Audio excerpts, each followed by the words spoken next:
Good day, everyone. So we will talk about vermiculture and vermicomposting. So this was very used in Maharlika, in Barangay Maharlika. So what is vermiculture? It is the controlled growing of plants with the help of worms in especially structures. Vermicomposting, using red wingler Euphoetida to decompose plants waste into casting. So that is what we call vermicomposting. Why use vermiculture? Worms are good for the gardening soil for many reasons. So as we all know, worms helps in decomposing organisms. So when the decomposed organisms helps plants to grow with a high quality. Unparalleled as soil excavators, worms spend their lives ingesting, grinding, digesting, and excreting soil as much as 15 tons per acre goes through earthworms' bodies a year. So,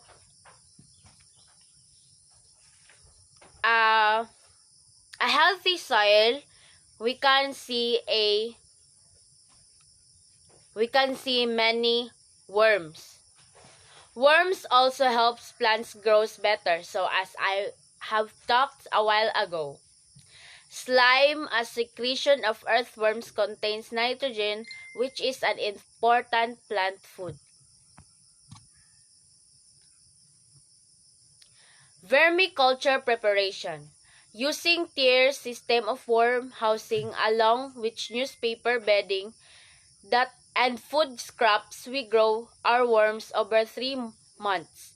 Basic needs for vermiculture including bedding, moisture, and feeding. So vermiculture preparation is a system in which they are taking care of the worms so they can put it into their plants so the plants will grow into a high quality. So vermiculture preparation using a tier system of warm housing with newspaper bedding and food scrap, we grow our worms over 3 months. So the basic are or the components of vermiculture preparation are newspaper and the food scrap in order to grow the worm better or tambok siya. So the basic needs for vermiculture including bedding, moisture, and feeding. The bedding is ito na ng newspaper or the food scraps. The moisture is nagmag-moist man din siya ang mga food scrap and the newspaper and the feeding of the worms. Next is the vermiculture bedding. So, warm bedding should be damp, mamasa-masa. Edibles, nakakain yung bedding niya. So, there are the food scraps or newspapers. So, pH neat, warm, easy to move through sa mga worm because worm can't move. They will be stuck or mamatay in maintaining constant temperature, dapat maintain yun, and paid most or pasteurized or shredded white papers, shredded newspapers, or cardboard or aged sawdust are typical. So in this picture, we saw the preparation or the stages or mga stages sa bed preparation, or add sand to provide warm with something for their gizzards. Lime also works and useful in controlling pH if the environment becomes too acidic. Thank you. Vermiculture moisture. It is the adequate drainage necessary. 80% of plant material is water, so allow for this when designing our systems. Too much moisture will produce anaerobic conditions and it results in making your system smell. Also, in vermiculture moisture, worm composting bins should never be dry and should never have standing water in them. Ideally, the worm bedding should be at about 80% moisture.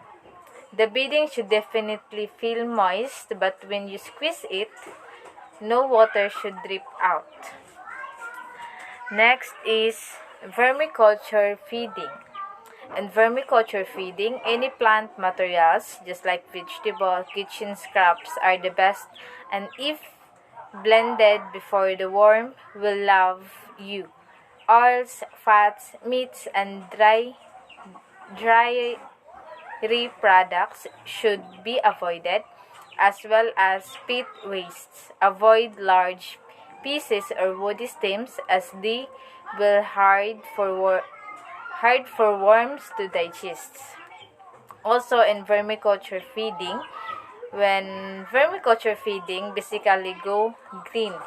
Worms will eat almost anything that you wanted put in a traditional compost bin such as coffee grounds, crushed eggshells, plant waste, and tea leaves. But the best worm food is green include green vegetable and other natural foods just like melon, reeds, lettuce, carrots, fruits, peels, and etc. But in the past years, when in my high school days, we have vermiculture, but the vegetable or the leaves that we feed for them is the leaves of madridi cacao and also the vermiculture manure of animals, just manure of carabao. My name is Baby Bless Masaring and I'm going to discuss what worms to use. Compost worms should not be confused with earthworms. The best kind of compost worm to use is the red worm or red wiggler, Isnea foetid. These worms process large amount of organic materials in the natural habitats of manure, compost piles, or decaying leaves. So the best worms to use is the red worm or called red wiggler. Vermicompost biointensive bed. Benefits of bed include soil generation, improve soil structure and nutrient cycling, improve water holding capability, improve plant health.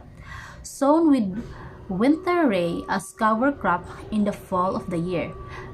The bed dimension is 4 feet by 8 feet. Vermicomposting bed preparation. First, double dig the bed with subsoil in added male alfalfa male, whereas on a conventional DD bed, we would have used compost. Use 15.4 ounce on a 4 by 8 feet or 3 pounds to every 100 feet. Next, shake hay over top finished DD to uniform distribution with hay moderately. Good day, everyone. This is the continuation of the vermicomposting bed preparation. So the third one, worms on top of hay. We had three gallon buckets of red wiggler and earthworms in prepared worm bedding. No exact recorded ratio of worms to soil per buckets or number of worms to size of DD. The fourth one is the layer of newspaper. Half digested compost, fresh green, and other kitchen scraps. So that's all. Thank you. Hi everyone, my name is Rona G. Avila and I am here to continue our topic. 5-6 inches of soil on top. This become the layer with which you can plant in. We got surface soil from other source under the South Cedar trees. Try organic surface from the local nursery if alternative topsoil is unavailable. 6. Spread half compost, left mulch around plants. To suppress weeds, add organic matter and aid in water retention. Water moderately with done. And that's all our topic. Thank you for listening.